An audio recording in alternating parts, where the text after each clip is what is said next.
Welcome to The Fix. Sit down with copywriting experts Nick O'Connor and Glenn Fisher as they review, discuss, and improve real-world copy sent in by you. This is The Fix.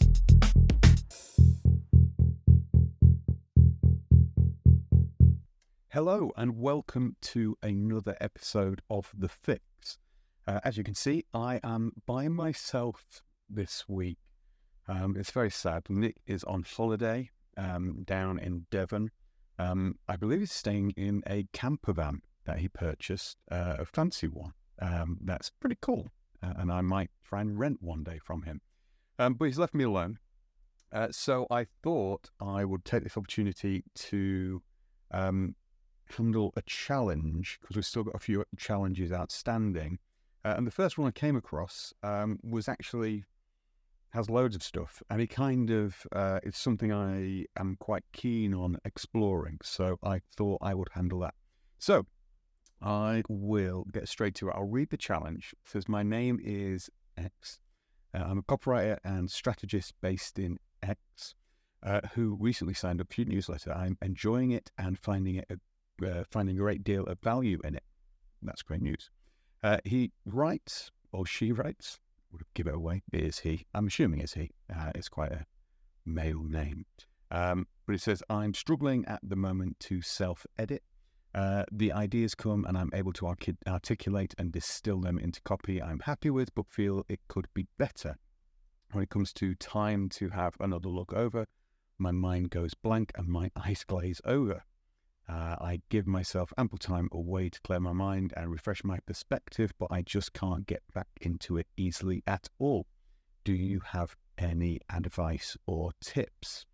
And then it goes on to describe themselves looking to get kind of into the financial publishing world, learn from the best, and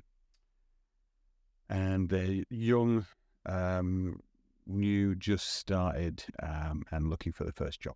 Okay, so self-editing, massive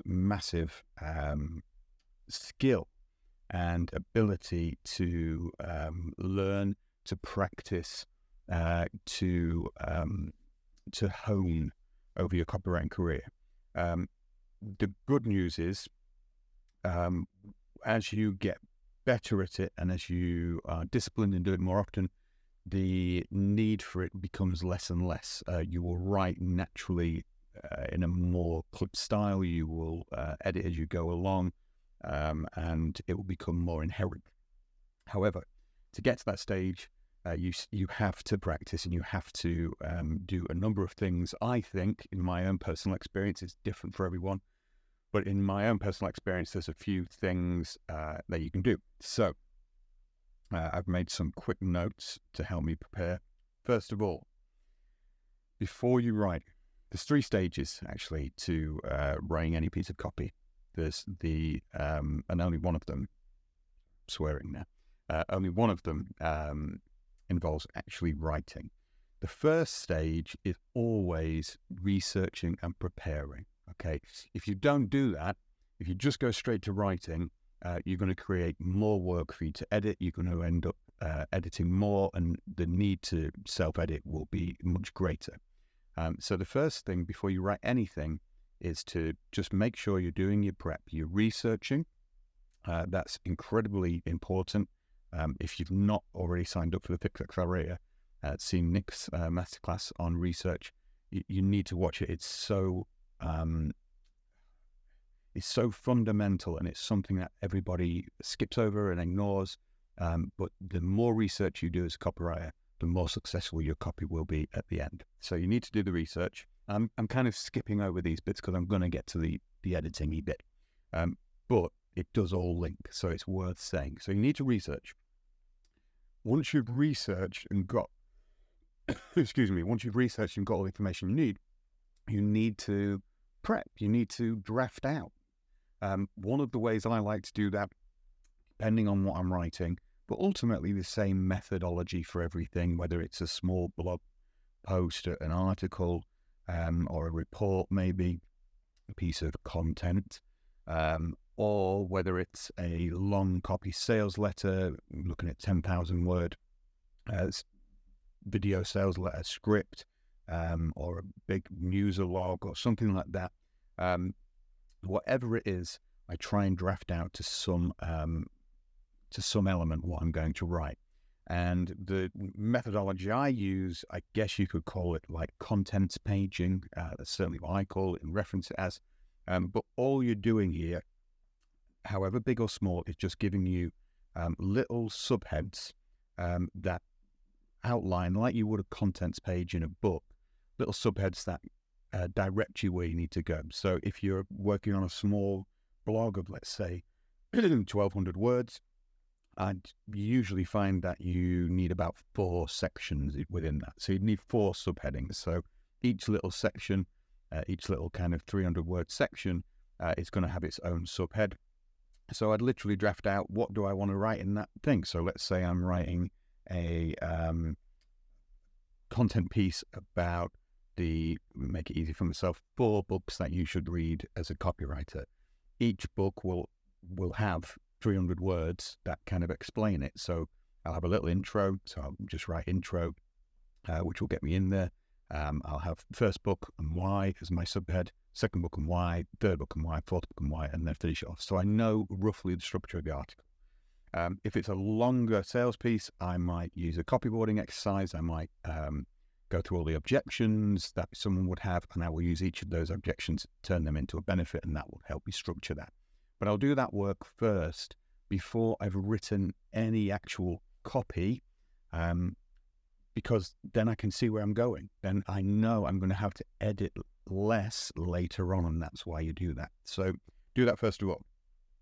There's a very quick way. There's more stuff you can do, but if you do at least those 2 things, do plenty of research and draft out, content out what you're actually going to write, that will enormously help the editing process later on.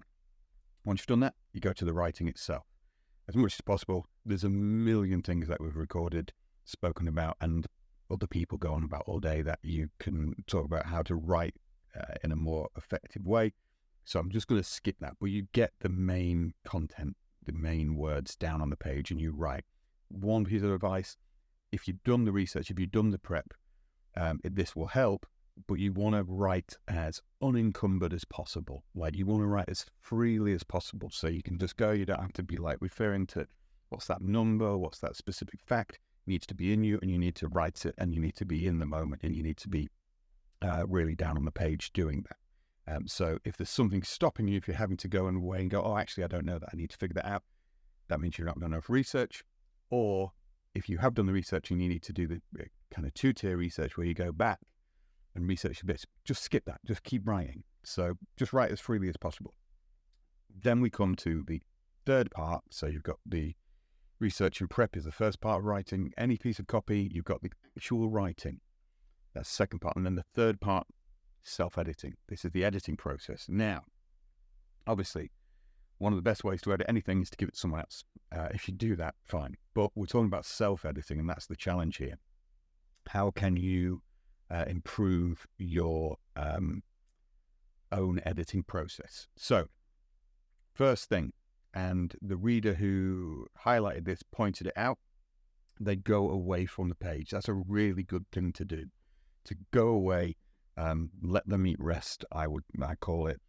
Once you've written something, go away, get away from it, and then come back to it. That's a really good practice. I would recommend, if you don't do that anyway. But then this reader's still doing that and coming back, and they're less inspired. So how do we do that? Right. So number 1, first thing you need to do is when you come back to it, don't try and immediately start editing. Read it aloud if you can. And obviously, I'm thinking about like practical things here. I know people, I ain't got time to do this and what have you. Fine. But if you're learning to do this and you want to get more inherently good at doing this, you need to slow down, do these things, and take longer to do them to begin with, and then you'll be able to get faster down the line. So I'm going to treat this like you need to learn how to do this. So first thing is you need to record it. You need to read it aloud and record what you're reading aloud. So don't think about it at this point, just read it aloud, record yourself, get an iPhone, get the a laptop or what have you, or an audio recording device. Read it out, stutter, spit, and like fall over the lines, say them wrong and what have you. Don't worry about trying to edit them at the moment. We're just learning about the process. Read it aloud, record that, and then if you can, do it visually, and then watch that back and see where you're stuttering, where you're stopping, where you're saying words naturally that want to be said, and watch that process. That process, I mean, you can buy courses from a million people, buy courses from me and Nick. It's fine, and it's worth doing. But that single thing of recording yourself reading out and watching that back will teach you so much about your own writing ability, where you are, the words that you use, the phrases that you use, the syntax, all of that stuff. You'll have it there, you'll see it, and you'll see what's going on. So I would encourage you, if you only ever do it once, just do it once, just to see that process. I guarantee you'll see lines and little ticks that you've got yourself. That will be enormously useful to you. So first things first, read it aloud, record your reading of it aloud. As you get faster, and then obviously once you've got that, you can go through and start editing and go, all right, I stumbled over that, I need to edit that line, blah, blah, blah. It will become like having a third party editing your work. That's what you're essentially doing in that process. As you do it more often, as you read stuff aloud and start stuttering, and you will recognize elements of your own writing and your own style that you always make the same few mistakes. So you can start eliminating those mistakes as you're writing them. And the more you do this, the more you go through that practice, you'll start to eliminate those mistakes inherently as you're writing, because you know, all right, okay, I normally do that, so I'll avoid that now. So that's the biggest, like, fundamental. If you only do that, you will guarantee you'll 100% improve your copy and your self-editing process. But there are more things you can do. So one tip I would say, and this comes from my musical background, but it's how you write songs. You take from the top. Every time you take it from the top. If you are struggling to self-edit and you're getting bored and you're hitting a wall somewhere, the reader's going to do the same. They're not going to go, okay, I'll skip ahead to find out what's happening down below. No one gives you that much time.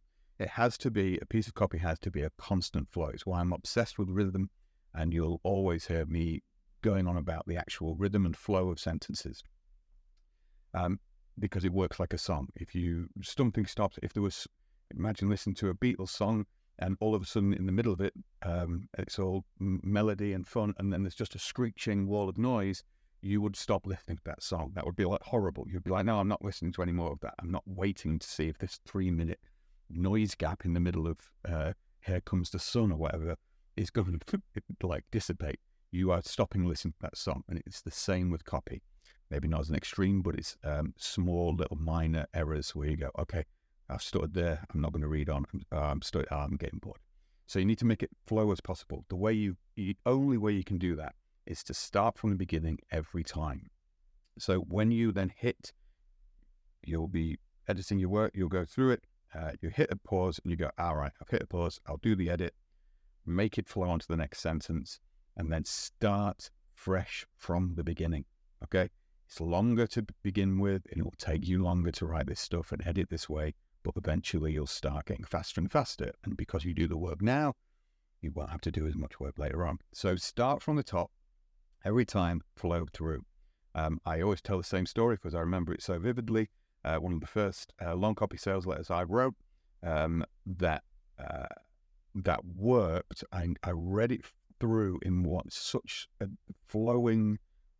I knew I'd written it well, and I can remember being in a cafe on the corner of Gloucester Road and maybe Drayton, I can't remember something like that in Gloucester Road, near my house at the time, and I was in a cafe outside reading the draft, the promo, and I text my publisher at the time and said, we've got a winner here, because I read 16 pages of copy without realizing I'd read it. And by whatever means, I managed to flow this through, and it went out the next day and flew, and it was like groundbreaking smash. And I'm convinced, apart from the good idea and all that kind of stuff, the flow of that copy was so strong because I was able to read it all in one go. That's how all good copy should be. So start from the top every time, and as soon as you hit a problem, fix it, and then start from the top again. Okay. The other thing, self-editing, your intros. Okay, intros are one of the biggest. I mean, talk about headlines being effect, but then that intro to your piece is massive. And most of the time, this is one of my traits, but it's one universally a copywriting trait, is that the first few lines, first paragraph or so, you'll be writing that to warm yourself up into the article that you can then write. So inherently, one of the main checks I do once I've written a piece is go back to it once I've been away from it and go, right, I'll start here. And I will almost, without even looking at what I've written in the first couple of paragraphs, go scroll down and find the line, probably the third, fifth kind of line, and think, what if it just started there? Invariably, the piece will always be stronger with it starting 3 or 4 lines down from where you've actually written it in your first draft. What you can often do, you don't have to, like, I'm lazy, I don't want to write more stuff. That opening bit can often be moved down below that third, fifth, or sixth line kind of thing. So, but your opening, once you're warmed up and into it, that's going to be the place the reader wants to come in. So inherently, I will just immediately go straight, as soon as I sit back down, read through it, made some small things, but now just looking and go, right, okay, can I start 5 lines down? And invariably the answer is yes. So always try and do that. Always try, this comes from Mark Ford, who was a mentor of ours, and he used to, I don't know how much he actually did it, he admitted to not actually doing it too much, but he would just advise, before you've even done anything, just try and cut the piece down by 25%. By that kind of methodology of thinking, what can I get rid of? I've got to, let's say the piece is 1,000 words or 10,000 words. Just knock it back down to 750 or 7,500. Try and get rid of that much copy just arbitrarily. What that forces you to do if you do that is it becomes like a kind of puzzle, like a maths exercise almost. And it forces you to just start going, well, how can I say that in fewer words? How can I condense that? As you do that, that process of actually forcing yourself to kind of almost go from not so much an emotional state, just a logic state, I need to get that sentence smaller, it starts to train your mind to cut stuff down more naturally and write in a more clipped, easier to digest way. And it's a very good process to go through. I used to do that all of the time. I do it now sometimes myself. All of the writers that I work with and advise, I will just say, go away and try and cut that down. Invariably, they'll come back, oh, no, I had to say this, or what have you. And there's usually ways you can go, well, no, actually you didn't. You could have gone down this way. But you start to get to that bit where you go, I've got to say this. All of that stuff where you go, I've got to say this. Kind of mark that, because that probably wants to come up higher in your copy, but that's another thing to do later on. So what have we looked at? We've looked at the intro, move that, bring your copy up, move your natural first draft intro down. Always start from the top. You want to be reading aloud. You want to be cutting everything by 25% if you can. You want to let the meat rest, as I say. You want to be going away from it. As soon as you've written it, go away, watch a movie, do something else, make a cup of tea, have a bath, whatever it might be, get yourself out of that frame of mind. And then when you come back to it, look at it fresh. If you can, print it out. Especially with bigger pieces, you've got to be printing out and going through it. I'm afraid it's not great for the environment, but it is much better for your copy. You can't just exist in this space on a computer laptop. You see different things when it's printed out in front of you. It makes the edit a lot more tangible, makes it more effective. You'll see things, you'll just look at it in a different way. So print it out. And then if you can, if you, this reader was saying about like being a bit bored by a bit, go away from your computer. Don't sit in the same space. So you can see behind me, I've got a couch. Rather than editing at my desk, I will often go and lay and sit on the couch and edit there. I will often go to the cafe and read some stuff. This is about time management, but I might print out a load of stuff that I'm editing. So in the morning, I might do my like creative work and write it all, but then I'll just shove all my editing to the side and I'll take that to the cafe later on. Let's say Nick's got a piece that I need to edit and go through. I'll go and do that in the afternoon in a different space, not in my actual workspace. So try and print it out, but also read that print out and the tangible version of it away from where you would actually create it. All of these things are just creating different mindsets where you are when you're editing, and that will help you. What have I written here? Read away from... Oh, yeah, no, that was just a longer sentence. These are the notes that I do. There's no preparation to this thing, really. But that will help you enormously. As I say,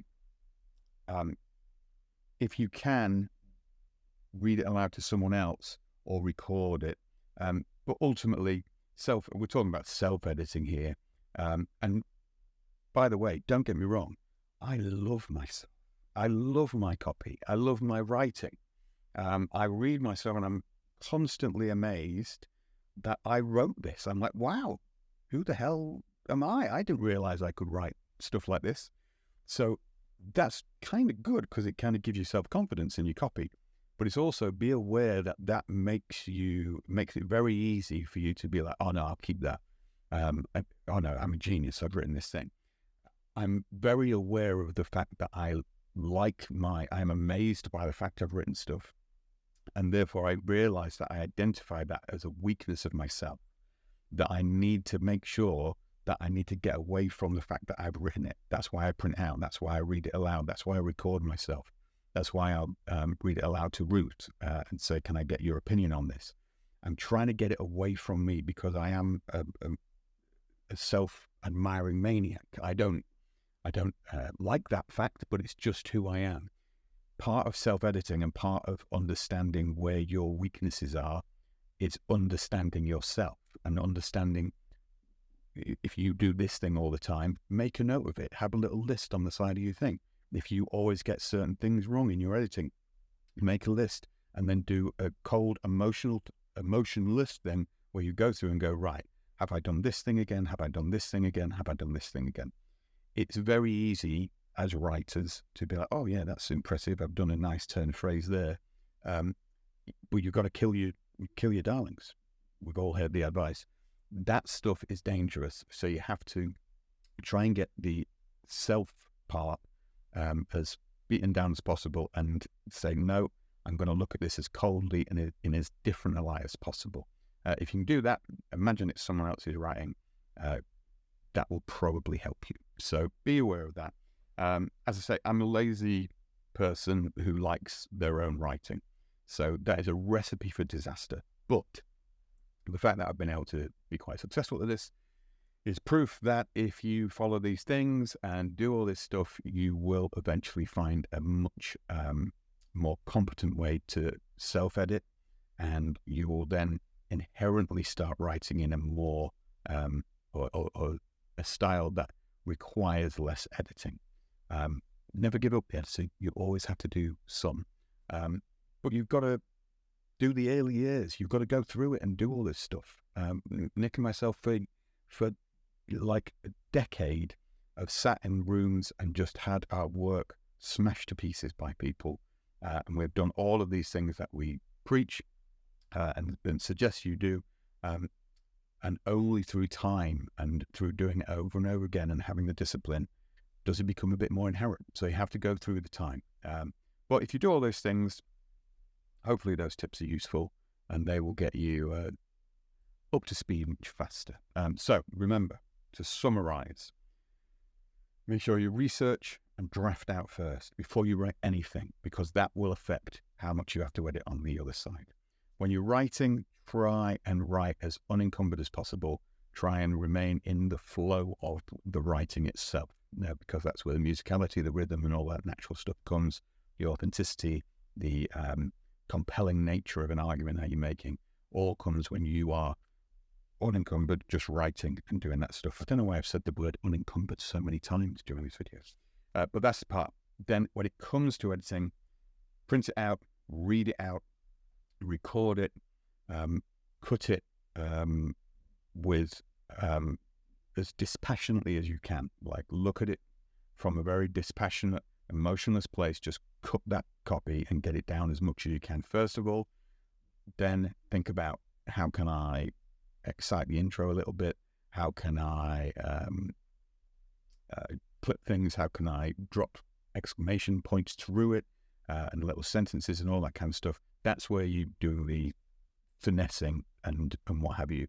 But the basic rules are: read aloud, record that, listen to yourself. You will literally give yourself all of the answers and all of the solutions because you'll naturally try and fix your own work as you're reading it out.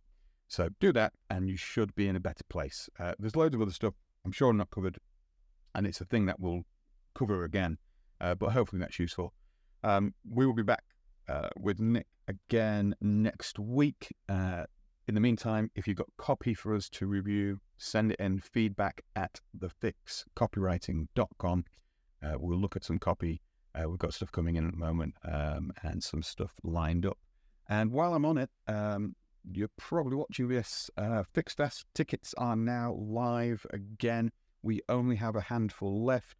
The orders have been flying out this morning since it went live.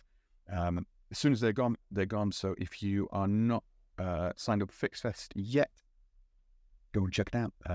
Go to thefixfest.com and tickets will be available there while they are available.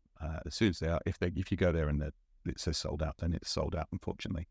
And there is no more tickets except maybe one, because there is a competition coming soon. But generally, tickets will be gone. So hurry, grab them, and I will speak to you again soon.